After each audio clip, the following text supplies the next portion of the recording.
Olá, pessoal, estamos de volta estudando aí a primeira carta de São João. Aqui, o nosso objetivo, aqui comigo, Frei Edson, a gente é ler, deixar nascer a espiritualidade desse texto. Então, nós estamos no capítulo 2. Se você não viu os outros vídeos, por favor, retorne lá. Nós temos a introdução e também já temos o capítulo 1. Então, vamos conversar um pouco a partir desse capítulo 2 e eu quero propor para você esta leitura detida, onde que nós fazemos aí não só um estudo com informações, mas que a gente é convidado a fazer nascer desse texto espiritualidade, ou seja, o agir de Deus em nós, a palavra nos fala e vamos incorporando pela graça de Deus este movimento do Espírito. Então, o que eu proponho a você? Sempre isto. As pessoas têm uma dificuldade, né? Vamos fazer isso agora. Vou te convidar para fazer isso, aliás. Se você quer ver esse vídeo, você vai ver ele todo até o final, tranquilamente. Também você pode indicar aí para as pessoas que têm vontade de começar a ler a palavra de Deus e têm receio, né? Tem medo, ou tem pouco ou nenhum conhecimento. Você vai partilhar esse vídeo com essas pessoas. Então, quando você terminar esse vídeo, aí vem essas propostas, que é o quê? Você ler novamente o texto, ler de uma vez só esse capítulo 2. Isso porque você já leu lá o capítulo 1, tá bom? Se você não fez isso, volta lá no outro vídeo. Ler novamente, sim, a gente tem uma dificuldade, né, de a gente olhar e ler algumas vezes. A gente não está tão acostumado com isso, então isso é uma prática que nós somos convidados a fazer. Outra coisa interessante, nós já temos aplicativos que dá para ouvir, né? Às vezes você fala assim, eu tenho dificuldade de fazer a leitura, não tenho costume de leitura, então você pode ouvir. Nós temos no YouTube, nós temos assim algumas Bíblias aí que foram gravadas, né, audiobooks, uma espécie de, né, pelos autores, vários. Tem várias traduções, mas tem Bíblia Ecumênica, também tem a Ferreira Almeida traduzida aí dos protestantes. São traduções, né, que nós podemos sim aproveitar delas. Não há nenhum problema, tá? Você pode. Tem aplicativos que você ouve qualquer livro da Bíblia. Não precisa aí. Você pode estar fazendo uma atividade e ficar ouvindo de novo, repetindo. Então, ler é importante, ler novamente, e de repente você vai fazer alguma atividade em casa, limpar a casa, ou fazer uma atividade física, você pode também ler, aliás, ouvir, né? É lógico que não é assim o mais recomendável, mas o recomendado, mas você pode fazer sim. Isso ajuda, às vezes você tem mais facilidade pelo aí ouvindo, né? E também aí no estudo, nessa leitura, é escrever. Se você gosta de ter aquele caderno, aquela caneta que você gosta, aquele marcador de texto, se você gosta de usar canetas coloridas no seu caderno, ou se você tem essa Bíblia de estudo que você pode riscar com o seu lápis, escrever do lado, né? Cada um de sua forma, né? E anotar, né? Anotar. Não tem outra forma, tá, gente? É como alguém que está treinando aí atividade física para ficar bem, né, fisicamente, ele também precisa treinar para ficar bem no conhecimento bíblico. Então, esse espaço, depois que você ouvir esse vídeo, você vai começar a encarnar isso na sua vida. Ler uma vez, ler duas. A Bíblia não é como um livro, né? Que a gente lê uma vez, li aquele livro, li aquela carta, né? Não. A gente lê hoje, depois a gente lê amanhã de novo, às vezes o mesmo texto. Se a gente estiver focado aí no texto, como é aqui, né? Focado na primeira carta de São João. Então você vai aí anotar, escrever, ler de novo. Não tenha receio. Eu conheço uma pessoa que já leu assim, uma semana, leu a carta assim umas 15 vezes e não corrida. Às vezes parava, olhava, escrevia. E isso fez uma diferença enorme para ela, né? E você pode ser o seu caso também. Então vamos ler tranquilamente o capítulo 2 da primeira carta de João. Vamos ler, vamos comentando esse texto curto, né? Tem alguns versículos. Vamos lá. Capítulo 2, leitura e comentário. E se você não viu a introdução dessa carta, por favor, retorne o primeiro vídeo, está aqui na playlist e partilhe também nos seus grupos de WhatsApp. Meus filhinhos, eu lhe escrevo tais coisas para que vocês não pequem. Entretanto, se alguém pecou, temos um advogado junto do Pai, Jesus Cristo o justo. Então, a imagem de Deus é esse Deus que vem até o ser humano, é esse Deus que toma a iniciativa, é esse Deus que veio para salvar o mundo, né? Não veio para condená-lo, mas veio para salvá-lo. Ele, né, o justo Jesus Cristo, é vítima de expiação pelos nossos pecados. E não só os nossos, mas também os pecados do mundo inteiro. Por isso, a confiança nele, né? Então, assim, parte do quê? Parte da salvação oferecida. Não é a salvação conquistada, né? Aqui que muda né, do Antigo Testamento, vamos dizer assim, ou da concepção antiga, até mesmo das concepções catequéticas mais antigas, que nós conseguimos a salvação. Não, a salvação é oferecida a nós, né? Tem que ficar isso bem claro na nossa mente. Porque senão a gente vai achar que vai ter a salvação simplesmente pelo mero esforço. E quando a gente fala isso, não quer dizer que a gente não vai se esforçar, por exemplo, ler, ter atenção, abrir o ouvido, escutar, né? Não, mas vamos fazer isso. Mas o que nós não podemos colocar confiança em nós mesmos, mas abrir a essa salvação que vem até nós, né? Para saber se conhecemos a Deus, basta ver se cumprimos seus mandamentos. Aqui retomamos de novo a questão de fé e prática. A fé é algo concreto, né? É algo encarnado. Lembra dos gnósticos que a gente falou no vídeo anterior? Né? O que seria? Esses grupos, essas pessoas de várias vertentes, né? Vinda da filosofia, de grupos até anteriores ao próprio cristianismo, já estava presente no judaísmo, né? De se conseguir pelo um conhecimento e não pela essa concretude da fé, né? Basta ver se nós cumprimos né, os mandamentos. Quem diz que conhece a Deus, mas não cumpre seus mandamentos, é mentiroso e a verdade não está nele. Então é a fé como prática mesmo, como testemunhas, né? Encarnadas mesmo, concretas, e não simplesmente uma fé ideológica, né? Uma ideologia religiosa apenas, um conjunto de conhecimento, nada disso. Por outro lado, o amor de Deus se realiza de fato em quem observa a palavra de Deus. Observar e colocar em prática, né? Lembra? Que os gnósticos né, era só esse conhecimento. E assim, se reconhecemos que estamos com Ele, quem diz que está com Deus deve comportar-se como Jesus se comportou. Já imaginou? Né? Se a gente diz ser cristão, mas julga o outro, né?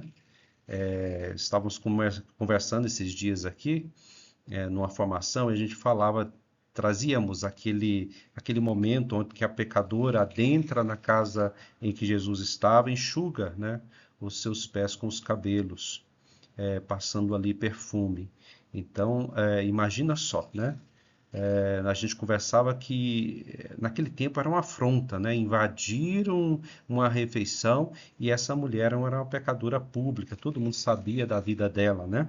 E o que Jesus fez? A pergunta, o que Jesus fez? Como ele se comportou? Ela julgou, escorraçou ela, apontou o dedo para ela, falou que ela era uma pecadora miserável, que não teria salvação? Foi isso que Jesus fez, né? Então, quem diz estar com Deus deve comportar-se como Jesus se comportou. Isso aqui. Por isso que às vezes as pessoas falam, mas Frei, eu não estou entendendo a Bíblia, é difícil de entender.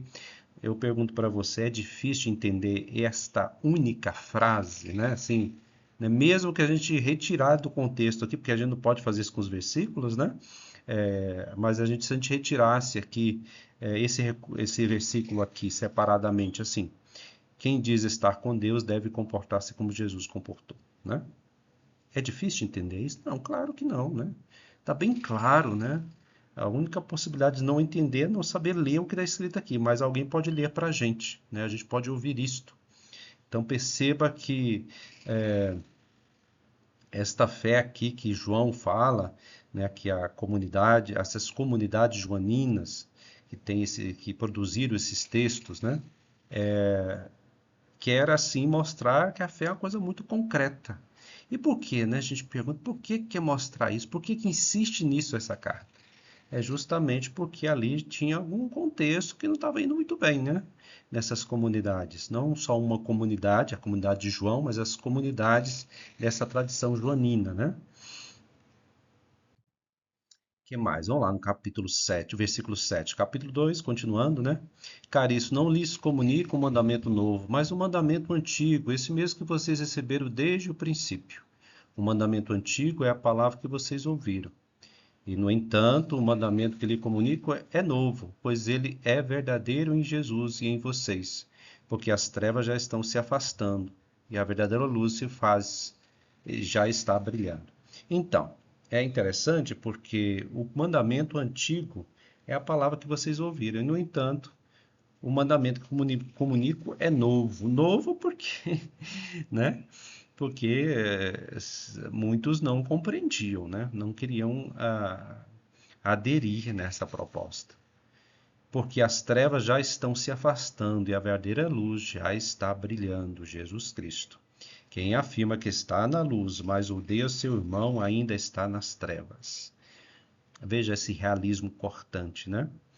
O cristianismo não tem nada de ideológico, simplesmente abstrato, né? De amar um Deus lá no céu, né? Simplesmente lá longe do ser humano. Não, é uma coisa muito chão mesmo, no sentido, no desdobrar da vida cotidiana. Nós rezamos, fazemos os nossos ritos, as nossas orações, vivemos em comunidade para que possamos amadurecer este amor que Deus tem por nós e que nos convida a fazer o que ele fez, né? Então, quem ama seu irmão permanece na luz e nele não há ocasião de tropeço. Ao contrário, quem odeia seu irmão está nas trevas, caminha nas trevas e não sabe aonde vai, porque as trevas lhe cegaram os olhos. Então, qual é a medida aqui, né? Primeiro, o próprio amar como ele nos amou, né? Esse é o fundamento, a origem de tudo. Não fomos nós que escolhemos a Deus, foi Ele que nos escolheu. A salvação vem da parte dele, né? É de lá para cá. Nós somos convidados a colher esta salvação. Então, quem que anda nessa salvação, nessa luz? Aqueles que amam os irmãos. Aqui, gente, é muito mais do que um sentimentalismo, né? É muito mais do que eu sentir-se bem, né, o tempo todo com os irmãos, no sentido assim, não vai haver conflito na comunidade, todos nós vamos ser bons uns com os outros. Não, nós temos egoísmo misturado, né? Então, é um processo de polimento, de purificação, né, de afinação com esse mandamento do Senhor. É Ele que sabe amar, é Ele que ensina a amar. Nós somos discípulos, estamos nesse discipulado do Senhor. Não podemos esquecer disso, né?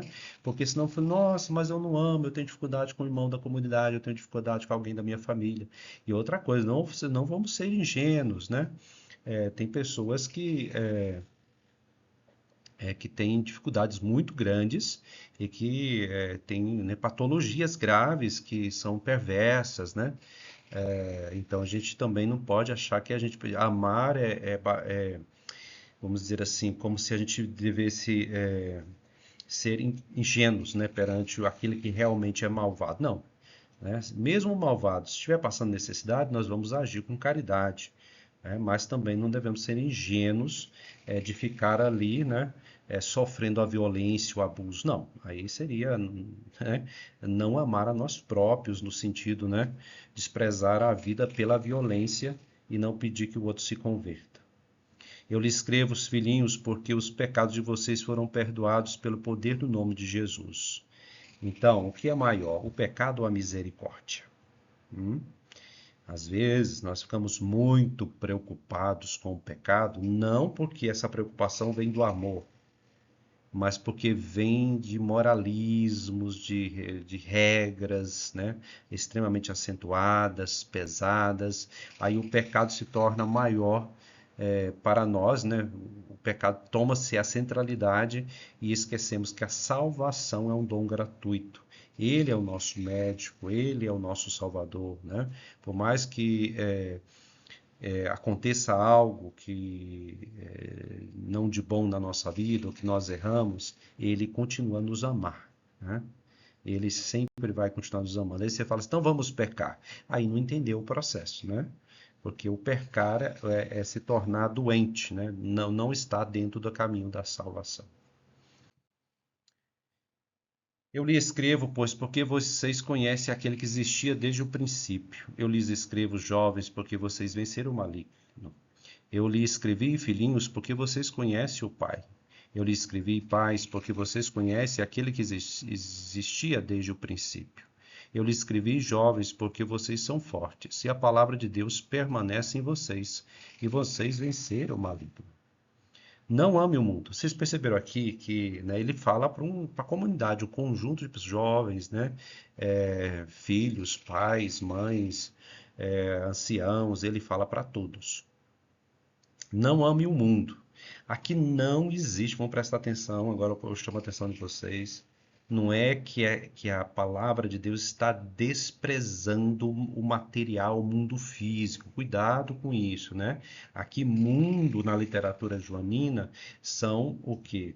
É como o mundo vive pelo egoísmo, pelos desejos mundanos, o quê? De poder, de inveja, de posse, de riquezas, né? Acima das relações amorosas, né? Então, quem busca o poder, o dinheiro pela ganância, o egoísmo, né? Esses são os poderes do mundo, né? Mas aqui não, ele não está desprezando a matéria, por favor, não está desprezando o mundo criado em prol de um reino celeste simplesmente. Claro, existe o reino celeste depois, mas a salvação começa agora e a criação material, o homem e a mulher precisam ser cuidados, precisam ser amados, né? Então, essa concretude da fé não despreza a matéria, presta atenção, não despreza o criado, porque seria uma contradição com a própria literatura joanina, né? Deus aí fez, né, o princípio, criou tudo pela palavra. Já imaginou o que ele fez fosse ruim, né? Então, por favor, né, às vezes tem aí heresias antigas que tendem a voltar, né, desprezando o que é material. Vamos aqui viver só nós aqui, preparar para a nossa morte. Cuidado, né? Cuidado. Precisamos preparar pela nossa partida, sim, amando, cuidando dos outros e da criação, né? Então, esse não amar o mundo é não assumir o que o mundo quer, né? Não ame o mundo e o que há nele. Se alguém ama o mundo, o amor do Pai não está nele, porque bota a centralidade não em Deus, mas nas coisas que o mundo oferece, o consumismo, o poder, por aí vai. Pois tudo o que há no mundo, aí presta atenção, está falando aqui, né? O que que é esse que há no mundo? O que que seria esse mundo? Os apetites baixos, olhos insaciáveis, a arrogância do dinheiro. Tá vendo que ele dá nome, né? Ele dá nome à coisa. O que é esse mundo? O poder deste mundo, as coisas deste mundo. Ele diz o que é, né? É difícil? Não, né? É só interpretar aqui o texto, né? São coisas que não vêm do Pai, mas do mundo. E o mundo passa com seus desejos insaciáveis, mas quem faz a vontade de Deus permanece para sempre. Para a gente terminar esse capítulo. Quanto a vocês, tudo o que ouviram desde o princípio permaneça em vocês. Se permanecerem em você tudo aquilo que ouviram desde o princípio, vocês também permanecerão no Filho e no Pai. Toda hora ele está repetindo, é princípio, princípio, princípio. No princípio era o verbo, lembra do início do Evangelho de João?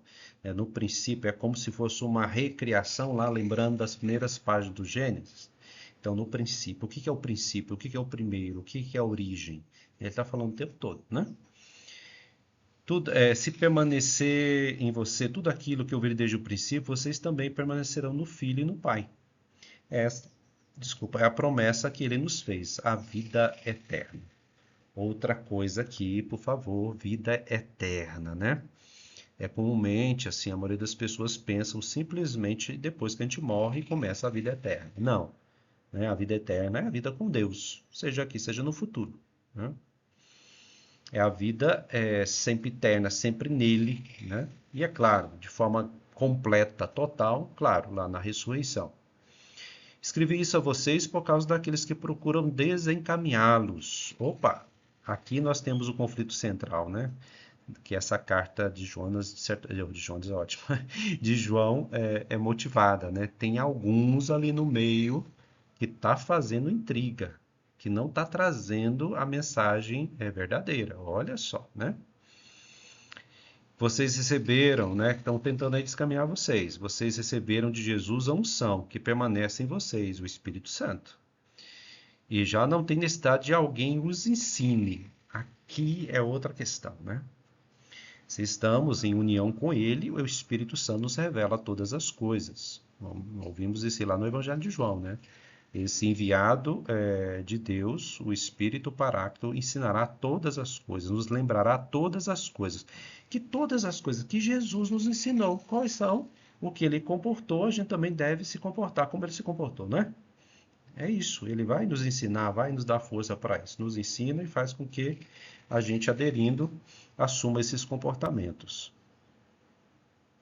Pelo contrário, com a unção dele, que é verdadeira, não mentirosa, lhe ensina tudo aquilo que Jesus lhe tinha ensinado. Permaneçam com ele. Como que a gente vai permanecer com Deus se eu não conheço com Jesus, se eu não conheço a Jesus?